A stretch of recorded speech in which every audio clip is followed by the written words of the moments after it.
नमस्कार। इस वीडियो के अंदर हम लोग पटना हाई कोर्ट के अंदर विश्व भारती जन सेवा संस्थान की तरफ से स्टेट ऑफ बिहार और सहारा के लोगों को रिस्पॉन्ड करने के लिए पार्टी बनाया गया है, उसके बारे में बात करेंगे। साथ में रांची हाई कोर्ट के अंदर 2025 से चला आ रहा एक केस किस मुकाम तक पहुंचा है, उसके अंदर के वजह क्या है, उस पर डिस्कशन करेंगे। सहारा ग्रुप के पास जो बिहार के अंदर ज़मीनें हैं जिनको इलीगल तरीके से बिक्री किया गया, उसकी जाँच के लिए विश्व भारती जन सेवा संस्थान की तरफ से पटना हाई कोर्ट के अंदर याचिका लगाई गई है। जो लास्ट अपडेट दिया था इस केस के बारे में हमने कि 19 अगस्त को ये केस लिस्ट हुआ था, फिर 20 अगस्त को, 21 अगस्त को भी इसका डेट लिस्ट किया गया था और अब 27 अगस्त को लिस्ट किया गया है। लेकिन इस केस के अंदर कोई भी आर्डर अपडेट नहीं हो रहा है और जो केस की स्थिति है वो फॉर एडमिशन पर ही टिकी हुई है, उसी पर डेट पढ़ रहे हैं और सुनवाई में क्या प्रोग्रेस है, कोई भी ऑर्डर अपडेट में नहीं आ रहा है। वहीं रांची हाई कोर्ट के अंदर नीरज कुमार पाल ने एक रिट पिटीशन क्रिमिनल लगाया हुआ है। पिटीशन नंबर है 739/2025। ये रांची हाई कोर्ट भागे भागे गए क्यों? इसका सीधा सा कारण था, CID में एक केस रजिस्टर कराया गया 51/2024। CID में नीरज कुमार पाल के ऊपर कई धाराओं में केस किया गया है। IPC 406, IPC 409, IPC 420, IPC 34। तो इन गंभीर धाराओं में केस रजिस्टर है CID के पास में और इंटरिम बेल के लिए वो बहुत प्रयास किए, लेकिन उनकी यह याचिका खारिज पहले ही की जा चुकी है। तो इसमें CID उनको पकड़ न ले, उनसे सब कुछ उगलवाने के लिए कड़ी कार्रवाई ना करे, भागे भागे रांची हाई कोर्ट पहुंच गए। हालांकि वो कामयाब भी हैं कि CID फिलहाल उन पर कोई कड़ी कार्रवाई नहीं कर सकती, कड़ा कदम नहीं उठा सकती। कारण उसका है कि एक वहीं पर जयव्रतो राय का भी रिट पिटीशन पड़ा हुआ है, उसका 27 जुलाई को सुनवाई हुआ था। तो उसी बेस पर नीरज कुमार पाल को रिलीफ दिया गया है। तो CID उनको अपने गिरफ्त में लेकर के अभी फिलहाल में कार्रवाई नहीं कर सकती, कोई कड़ी कार्रवाई करने से अभी रोका गया है। तो ये मामला लगातार रांची हाई कोर्ट में सुना जा रहा है। पिछली सुनवाई 12 अगस्त को हुई थी, फिर उसके बाद 19 अगस्त को हुई है। अब इसकी लिस्टिंग का डेट 31 अगस्त है। नीरज कुमार पाल सहारा क्रेडिट कोऑपरेटिव का पहले ये डायरेक्टर रह चुके हैं और बिहार झारखंड के टेरिटोरियल हेड भी रह चुके हैं। तो ये मामला चला आ रहा है 2024-25 से और मैं इन सभी लोअर कोर्ट के अंदर जो भी केस चलते हैं क्रमशः मैं आपके सामने इसका जिक्र इसलिए करता हूँ कि ये कीमती समय और पैसा लोअर कोर्ट के अंदर बर्बाद करते हुए फिर अंत में ये केस को ले जाते हैं सुप्रीम कोर्ट और वहाँ एक बार फिर भारी भरकम ये पैसा आम इन्वेस्टर्स का खर्च करते हैं, जो कि वाकई नहीं होना चाहिए। अगर सहारा एक बार फिर से अपने आप को पुनर्स्थापित करना चाहती है तो ऐसा नहीं करना चाहिए। मैंने अभी कुछ समय पहले ही एक वीडियो बनाया था जिसमें मैंने बात स्पष्ट रूप से कही थी कि जितने भी संगठन अपने अपने हिसाब से ही सही वो प्रयास कर रहे हैं, सड़कों पर मौजूद हैं, सुप्रीम कोर्ट के अंदर सेबी सहारा केस हो या पिनाकवानी मोहंती केस हो, रिट पिटीशन IA के माध्यम से प्रेयर किए हुए हैं। अपने हक का पैसा अपने ही तरफ से अन्य इन्वेस्टर्स के पैसे को उन्होंने जो इन्वेस्ट कराया है सहारा ग्रुप में, उनके हक की लड़ाई के लिए कोर्ट के अंदर वो पहले से हैं। कारण उसका सहारा ग्रुप में कोई उनको सुनने वाला नहीं था, इसीलिए वो कोर्ट का रास्ता अपनाए हुए हैं। तो क्यों ना सहारा मैनेजमेंट टीम और उन्हीं के अपने एजेंट कर्मचारी साथ बैठ करके बातें कर लें और मामला को सुलझाने का प्रयास करें, जिससे कि सहारा के ब्रांच भी खुलेंगे, बिजनेस भी आंशिक रूप से शुरू किया जा सकता है। क्योंकि सारा मामला इन्वेस्टर्स के भुगतान का, एजेंट के कमीशन का, कर्मचारियों के सैलरी का है। ये पिछले वीडियो में हमने कुछ बताया था ऐसा, लेकिन उसको मैं इस वीडियो के अंदर लीगल रूप देते हुए आपके समक्ष में रखना चाहूँगा। कारण उसका क्या है, 2 सवाल बनते हैं सहारा ग्रुप के मैनेजमेंट से। पहला कि क्या आप सहारा ग्रुप से जुड़ा कोई बिजनेस मॉडल पुनर्स्थापित करना चाहते हैं या नहीं। जो घटनाक्रम चल रहा है सुप्रीम कोर्ट के अंदर, उससे नहीं लगता कि आप अपने ब्रांच को खोलना चाहते हैं, सहारा ग्रुप को वाकई पुनर्स्थापित करना चाहते हैं। एक प्रकार का ये सरेंडर जैसा सिचुएशन बना रखा है आपने। ऐसी स्थिति में जब CRCS पोर्टल पहले से बना है सोसाइटीज के मेंबर्स का भुगतान करने के लिए। अब उसके ट्रांसपेरेंसी पर हम नहीं जाएंगे, लेकिन बना है। वहीं सुप्रीम कोर्ट ने सहारा ग्रुप के एम्प्लॉइज के लिए कमेटी बना दी, जिसमें एम्प्लॉइज अपनी सैलरी व अन्य जो भी पेमेंट है उस कमेटी के माध्यम से अब अपना पाएंगे। तो जब सब कुछ सहारा के हाथ से छिनता ही जा रहा है तो किस प्रकार का रिलांच? आपका कंडीशन तो बहुत पहले पीयरलेस, उसके बाद PACL, PGF, इन जैसी कंपनियों का पूरा स्वरूप आपने ले रखा है। अब आपके हाथ में कुछ नहीं है और हाथ में करने का स्थिति बनाने का आपका मनसा भी नहीं दिखता। अगर रहता तो कम से कम आप अपने एजेंट कर्मचारी को साथ लेकर के चलते, उनके बेस पर एक माहौल बनाते, एक सहारा ग्रुप से जुड़ा बिजनेस मॉडल जरूर ओपन करते आप। लेकिन ऐसा नहीं है। आपके घमंड ने सभी के सपनों को चकनाचूर कर रखा है। यानी बिजनेस मॉडल कोई लॉन्च नहीं करना है। आप सुप्रीम कोर्ट के अंदर सिर्फ पूरे देश के अंदर जो केस चल रहे हैं आपके ऊपर क्रिमिनल, जिसमें कई वारंट जारी किए गए, गिरफ्तारी हुई, जमानत पर हैं, गिरफ्तारी की तलवार लटकी हुई है, कुछ स्टेट में आपको पुलिस ढूंढ रही है, बंद कमरों से बाहर दिखे तो तुरंत पकड़े जाएंगे। तो इससे बचने के लिए आप पिंड छुड़ाना चाहते हैं। पहले सेबी में आपने रखा, लेकिन हाल फिलहाल में आपने 87 प्रॉपर्टीज लिस्ट कर दी सुप्रीम कोर्ट के अंदर अडानी ग्रुप के साथ डील करने के लिए। तो क्या स्वयं को बचाने के लिए ये काम कर रहे हैं आप? आपके लिए इन्वेस्टर्स, एजेंट, कर्मचारी का कोई मायने नहीं है। अपने बिजनेस मॉडल का रीलॉन्च के लिए कोई इरादा नहीं है। सिर्फ अपने बड़े ओहदों पर बैठे मैनेजमेंट की चिंता है, जिनको पुलिस जगह जगह तलाश रही है। अगर आप अभी भी इस वीडियो के माध्यम से, यही प्रेयर करता हूं सहारा ग्रुप के मैनेजमेंट से कि आप अगर सहारा को फिर एक बार पूरे देश में बिजनेस करवाना चाहते हैं, बिजनेस करते हुए आम इन्वेस्टर्स, एजेंट और कर्मचारी के बीच में रखे रहना चाहते हैं, तो मीडिएशन एक रास्ता है। और जहां तक मेरी जानकारी है कि जो वर्सोवा भूमि का मामला था, जो मैंग्रोव भूमि क्षेत्र था, और 1997 में वहां के डिस्ट्रिक्ट मजिस्ट्रेट ने महाराष्ट्र और सेंट्रल गवर्नमेंट को एक लेटर लिखा था एनवायरनमेंट को लेकर के वर्सोवा मैंग्रोव भूमि वाले में। मुझे ऐसा लगता है कि मीडिएशन के माध्यम से जो केस सेटल्ड किया गया था सुप्रीम कोर्ट मीडिएशन सेंटर के अंदर, वो वर्सोवा लैंड से जुड़ा ही था, क्योंकि उसमें उसका जिक्र विधिवत किया भी गया था। ऐसा मुझे लगता है। हो सकता है कि लीगल पॉइंट कुछ और हो, लेकिन ऐसा अनुमान है। लेकिन मेरा मोटिव इस वीडियो में यह है कि सुप्रीम कोर्ट के पास इस समय सेबी पहले से है, सहारा ग्रुप भी पहले से है, और इन्वेस्टर्स का प्रतिनिधित्व करते हुए कई एजेंट लोगों के संगठन भी वहां हैं, और साथ में ईडी भी जाने अनजाने वहां पहुंच चुकी है। जितेंद्र प्रसाद वर्मा के कलकत्ता हाई कोर्ट ने उनके बेल पर रोक लगाई थी और सरेंडर करने के लिए कहा था। तो उसके अगेंस्ट में जब सुप्रीम कोर्ट पहुंच गए जेपी वर्मा और वहां से स्टे ऑर्डर लेकर के आए, तो वहां अब ये केस ओपन होगा। ईडी अपनी बात रखेगी कि किस कारण से जेपी वर्मा को हम अरेस्ट करना चाहते हैं, और वो मनी लॉन्ड्रिंग केस में आरोपी नंबर 1 है। तो सभी वहां पहुंच चुके हैं। तो क्यों ना सहारा ग्रुप सभी से बात करने के लिए एक स्पेशल IA फाइल करे और सेबी सहारा कंटेम्प्ट पिटीशन को सॉल्व करने के लिए सभी से मीडिएशन सेंटर में, जिसमें सेबी हो, ईडी हो, इन्वेस्टर्स के प्रतिनिधित्व करने वाले लोग हों, और सुप्रीम कोर्ट की तरफ से मीडिएट करने वाले अधिकारी हों, एमकस क्यूरी हों, क्योंकि ये बड़ा सरल होगा। वहां पर समय दिया जाए, क्योंकि 3 महीने का समय बीच में मिला है। हालांकि केस की सुनवाई हुए 24 जुलाई को 28-29 दिन निकल चुके हैं, तो अगले 60 से 90 दिन के अंदर सेबी सहारा केस फिर से लिस्ट होगा। तो इसके बीच में क्यों ना सहारा ग्रुप सभी के साथ सुप्रीम कोर्ट मीडिएशन सेंटर में बैठ करके वार्तालाप करे, क्योंकि लाखों करोड़ों रुपए केस लड़ने में, एडवोकेट की फी देने में, CRCS पोर्टल का खर्च, पिनाक पानी मोहंती केस में जो कमेटी बनाई गई है उसका खर्च, अब जो कमेटी बनी है कर्मचारियों की सैलरी देने के लिए उसका खर्च, सब कुछ सेबी सहारा फंड से जा रहा है, जो कि निवेशकों की मेहनत करके पाई पाई कमा करके दी गई गाढ़ी कमाई है, जो कि सेबी सहारा अकाउंट में जमा है। कुछ प्रॉपर्टियां अगर बिक्री करके सेबी सहारा फंड में अगर सहारा की किसी एंटिटी ने जमा किया है पैसा, तो वो भी इन्वेस्टर्स के पैसों से ही बनाई गई है। तो पैसा सब मिला करके इन्वेस्टर्स का ही है वहाँ पर।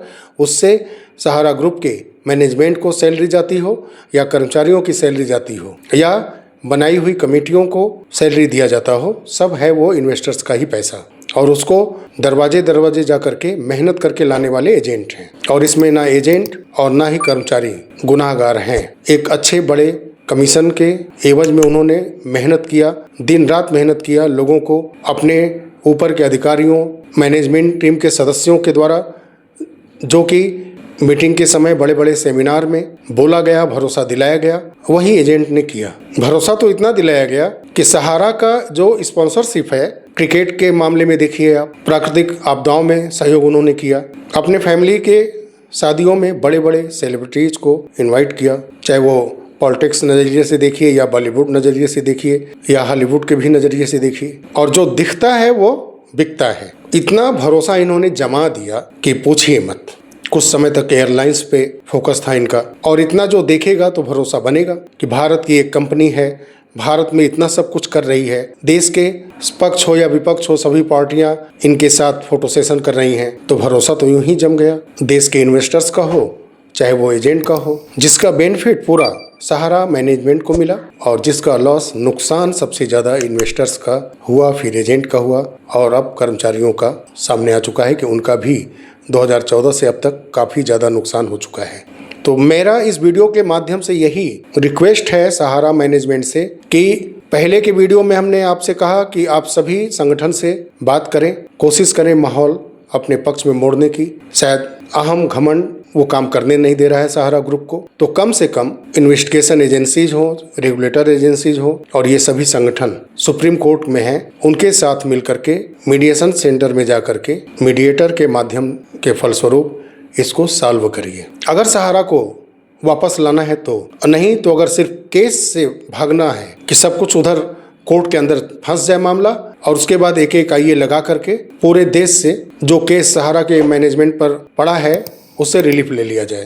ठीक उसी तरह से जैसे कि सहकारिता मंत्रालय की तरफ से, यानी सरकार की तरफ से, पिनाक पानी मोहंती केस में एक आईए लगा दिया गया। सीआरसीएस पोर्टल के मामलों को लेकर के, उसकी खामियों को लेकर के देश भर में कई छोटे बड़े मुकदमे किए गए, तो एक आईए के माध्यम से उसको स्टे कर दिया गया। यानी कि पोर्टल से संबंधित कोई भी केस पूरे देश में कहीं नहीं सुना जाएगा किसी भी लोअर कोर्ट के अंदर। अगर इस तरह की आपकी मंशा है तो फिर जैसे चल रहा है सुप्रीम कोर्ट के अंदर केस, ये अभी कई वर्ष चलेगा। कारण उसका स्पष्ट है कि कोई बीच का रास्ता निकलेगा नहीं, और लंबे अवधि तक आने वाले समय में, अभी तो 3 महीना है, उसके बाद कमेटी रिपोर्ट सौंपेगी, फिर उसके बाद कुछ सहारा अपना पक्ष रखेगी, फिर एम्प्लॉइज अपना कुछ पक्ष रखेंगे, उसमें भी समय जाया होगा। 6 कैटेगरी है, अगर एक कैटेगरी में 3 से 6 महीने का भी अगर समय लगता है तो आप सोचिए कि कम से कम 3 से 5 या 6 साल तक ये मामला चला जाएगा, क्योंकि इतना जल्दी ये सुलझने वाला नहीं दिखता है। अब ऐसा तो नहीं ना होगा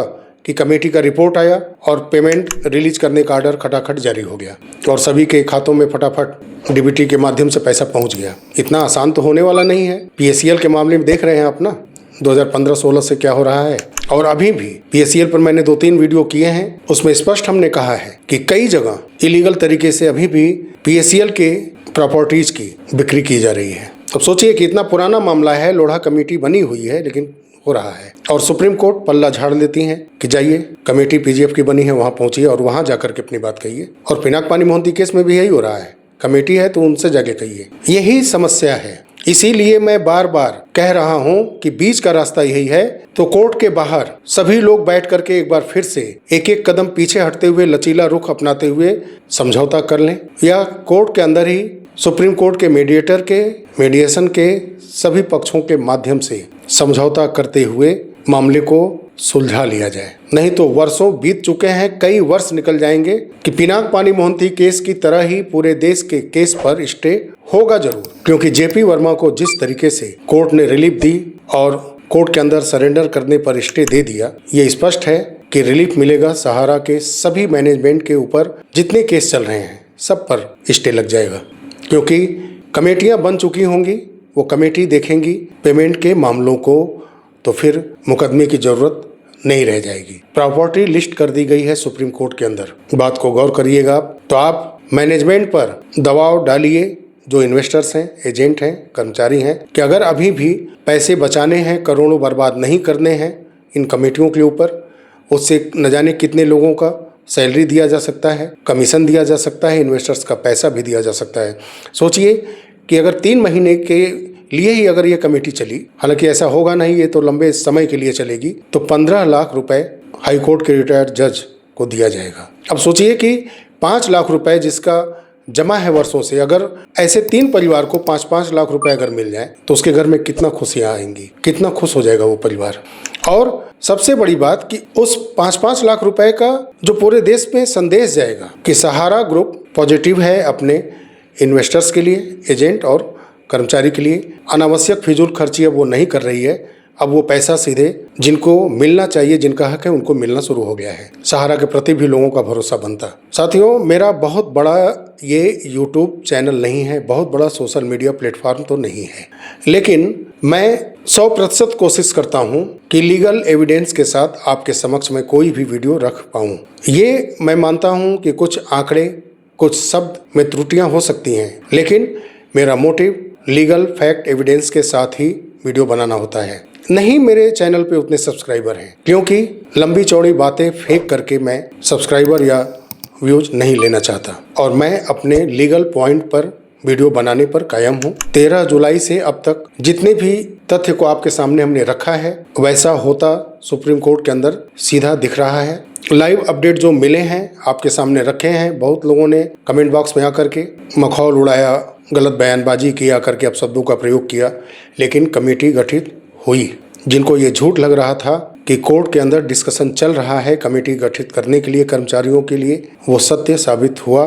कमेटी गठित हुई, और जो कमेंट बॉक्स में आकर के बोल रहे थे मेरे लाइव अपडेट के बारे में, वो गलत साबित हुए हैं। तो ये सत्य है कि मेरा बहुत बड़ा यूट्यूब चैनल ये नहीं है, लेकिन मेरा मोटिव, नज़रिया आप लोगों तक सही और फैक्ट जानकारी देने का है, और वो चलता रहेगा। और आप सहयोग करें, वीडियो को शेयर करें, क्योंकि समाज में जागरूकता बहुत ज़रूरी है। जागरूक समाज बहुत हुआ है। कारण उसका कि जब आप जिन चीज़ों को अच्छा समझते हैं, अच्छे टॉपिक को समझते हैं, जो आप स्वयं कहना चाहते हैं लेकिन आप संकोच करते हैं, आप वो शब्द सोशल मीडिया के सामने 10 लोगों के बीच में आकर के नहीं कह पाते, संकोचवश।